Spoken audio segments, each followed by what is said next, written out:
Ever wondered how to tell if someone is a good or bad person? It's a question as old as humanity itself. We've all been there, meeting someone for the first time, and within moments we form an opinion about them. Is this person trustworthy? Are they friendly? Are they a potential threat?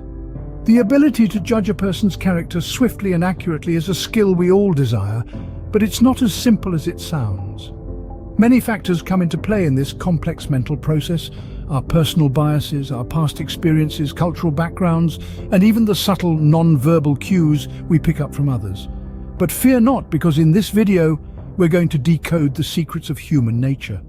We're going to explore the subtle art of character judgment, unravel the science behind first impressions, delve into the role of stereotypes, understand the impact of non-verbal cues, and most importantly, learn about the importance of empathy in judging character. So buckle up and get ready for a mind-boggling journey into the human psyche. Remember, the goal is not to judge, but to understand. Let's get started with our first scene, the power of first impressions. Ever wondered why your gut instinct about someone is often right? The power of first impressions. They are the silent, invisible, yet potent force that often guides our judgment of character. Psychologists have long studied the phenomenon of first impressions. Theories such as the halo effect and the primacy effect have emerged from this study, shedding light on our subconscious mental processing. The halo effect suggests that our overall impression of someone can be influenced by our opinion of their individual traits. For example, if we perceive someone as attractive, we may also subconsciously judge them to be more successful or intelligent. On the other hand, the primacy effect tells us that the information we encounter first about a person often carries more weight in our overall perception of them. Yes, indeed, we humans are quick to form opinions. In fact, it takes us a mere few seconds, sometimes less, to form a first impression. This doesn't only apply to face-to-face encounters. We make snap judgments when scrolling through social media profiles, reading a name on a resume, or hearing a voice on the phone. In these fleeting moments, our brain processes a myriad of information, from facial features to body language, tone of voice, to choice of words, and even the style of clothing. But why does this happen? Well, it's a survival mechanism, really. Our ancestors had to make quick decisions about whether someone or something was a friend or foe, a threat or an ally. Those instincts have been passed down to us, honed and refined over centuries of human evolution. However, it's crucial to remember that first impressions, while powerful, are not always accurate. They are influenced by our personal biases, cultural backgrounds, and past experiences. Hence, while they can provide a useful starting point, they should not be the sole basis for our judgment of others. The blink of an eye, that's how long it can take for you to judge someone's character. But remember, there's always more than meets the eye. Stay tuned as we delve deeper into the fascinating world of character judgment in our next scene. Are all stereotypes bad? A question that invites debate. Stereotypes, whether we like it or not, play a significant role in shaping our judgment about people's character. It's an automatic process hardwired into our brains as an evolutionary survival mechanism. We categorize people based on their appearance and behavior. It's a shortcut that our brains take to make sense of the world around us. Research has shown that within the first tenth of a second, we form an impression of a stranger from their face.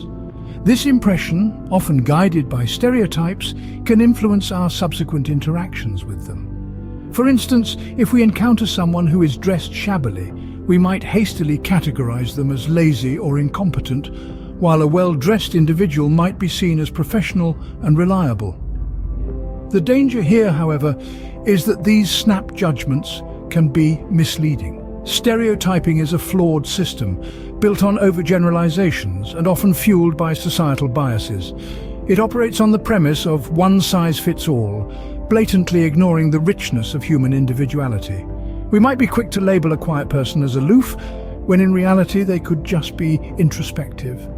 Or we might judge a jovial individual as superficial, when they might simply be expressing their joy for life. The impact of stereotyping on our perception of others can be profound. Not only can it lead to misjudgments, but it can also result in discrimination and prejudice. It's a roadblock that impedes our ability to see people for who they truly are.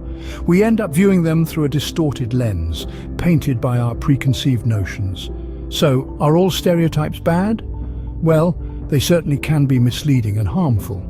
But acknowledging their existence and understanding their influence on our judgment is the first step towards mitigating their impact. We need to challenge our stereotypes, question our snap judgments, and strive to see people beyond the superficial categories we might initially place them in. Stereotypes, though a shortcut for our brains, can be a roadblock to a fair character judgment.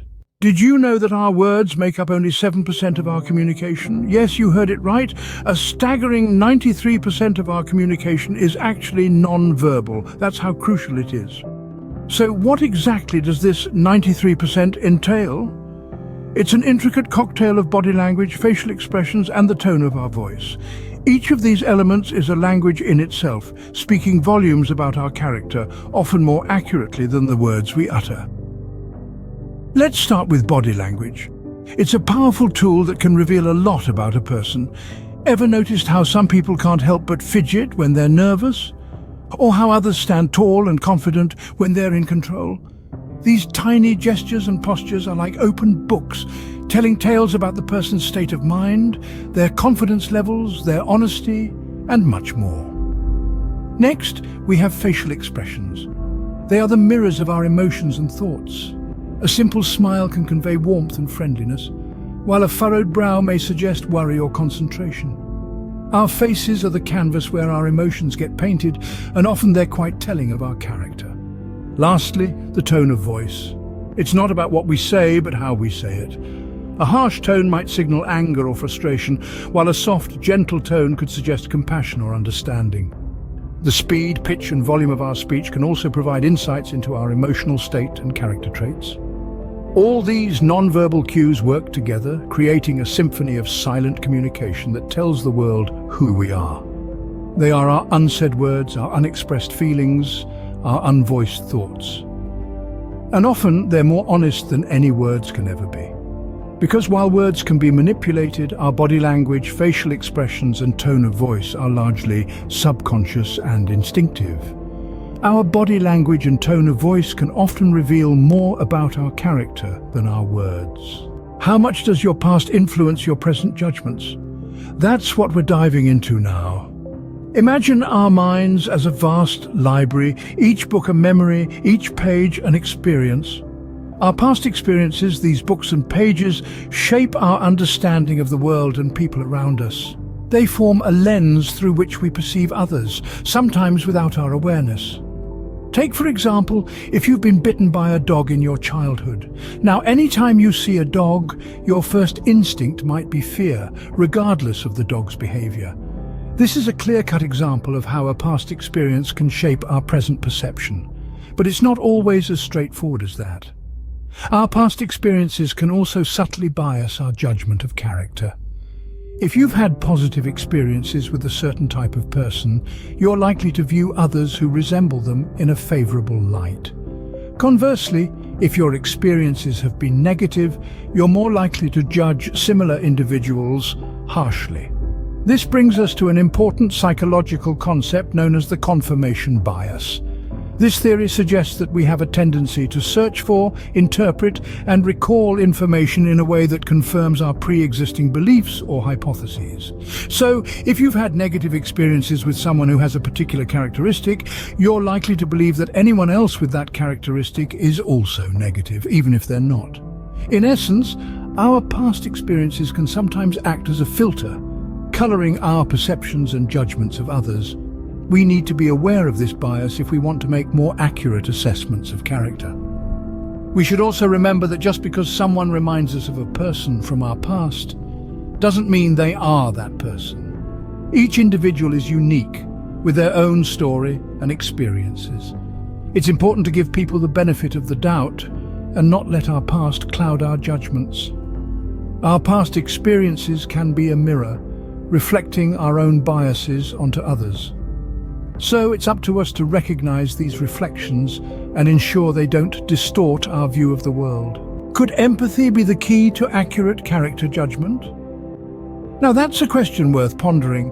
Empathy, in its most basic form, is the ability to understand and share the feelings of others.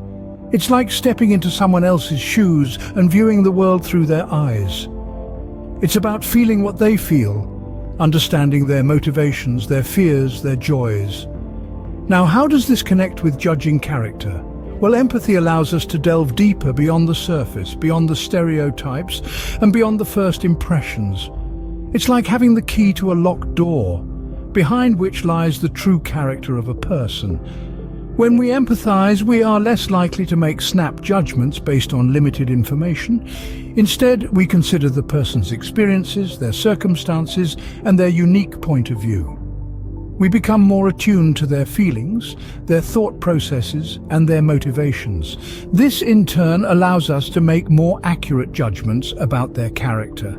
But don't just take my word for it. Studies have shown a significant correlation between high levels of empathy and accurate character judgment. In one study, participants with higher empathy levels were far more accurate in judging the character of others compared to those with lower empathy levels. This suggests that empathy does not just make us kinder or more understanding, it actually makes us better judges of character. This isn't to say that empathy is a foolproof method of judging character. It's not. But it is a powerful tool that can help us see beyond the surface, beyond the masks that people often wear. It can help us understand the complexities of human nature, the complexities of good and bad, and the complexities of character. So, the next time you find to judge someone's character, remember to engage your empathy. Try to understand their perspective, their feelings, their motivations. This might just give you the insight you need to make a more accurate judgment. Empathy, the ability to understand and share the feelings of others, may be our best tool in judging character.